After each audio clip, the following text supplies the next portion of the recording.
பிரியமான தேவஜனமே, இன்றைய நாளிலும் கூட கர்த்தர் நம்மோடு பேசி இருக்கிறதான வார்த்தை நீதிமொழிகள் 28ஆம் அதிகாரம் 25வது வசனம். கர்த்தரை நம்புகிறவனோ செழிப்பான். கர்த்தரை நம்புகிறவர்களோட வாழ்க்கை அது செழிப்பான வாழ்க்கையா இருக்குங்க.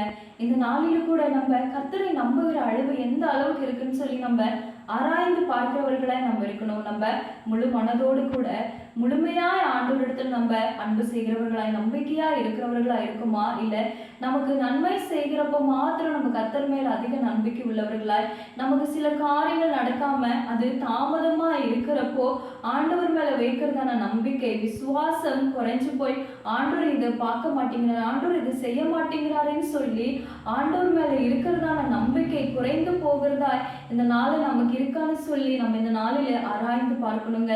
எல்லா சூழ்நிலையிலும் நம்ம கர்த்தரை நம்புகிறவர்களாய் நம்ம இருக்கணுங்க. அப்பதான் நம்மளுடைய வாழ்க்கை அது செழிப்பான வாழ்க்கையா இருக்கும். தாவீதை பார்த்தீங்கன்னா எல்லா சூழ்நிலையிலும் கர்த்தரை நம்புகிறவராய் இருந்தார். அன்றைக்கு கோலியாத்தை கண்டு ஒரு ராஜ்யமே நடுங்கி கொண்டிருந்தது. ஆனா தாவீது எதையும் பார்க்கல, சூழ்நிலையை பார்க்கல, கோலியாத்தை பார்க்கல, தனக்கு முன்பாக இருந்த பிரச்சனையை பார்க்கல. தாவீது பார்த்தது ஆண்டவரை மட்டும்தாங்க. ஆண்டவரை தாவீது பார்த்ததுனாலதான் தாவீதுனால எல்லா சூழ்நிலையும் ஜெயமுள்ளதாய் மாற்ற முடிஞ்சது.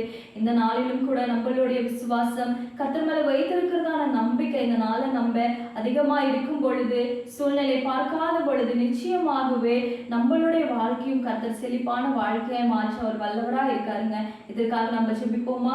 பரிசுத்தமுள்ள எங்கள் நல்ல பிதாவே, சேனைகளின் தேவனாகிய கர்த்தாவே, இன்று நாளிலும் கூட நீர் எங்களோடு பேசின நல்ல வார்த்தைக்காக உமக்கு நன்றிப்பா. ஆண்டவரே, இந்த நாளிலும் கூட எங்கள் ஒவ்வொருவரையும் ஆண்டவரையும் மேல வைத்திருக்கிற ஆண்டவரே நம்பிக்கை விசுவாசம் அதிகமாகட்டும்னு சொல்லி ஜெபிக்கிற. ஒருபோதும் எந்த ஒரு சூழ்நிலையும் அது குறைந்து போகாதபடி என் தேவநீர் எங்களை மாற்றுங்கப்பா.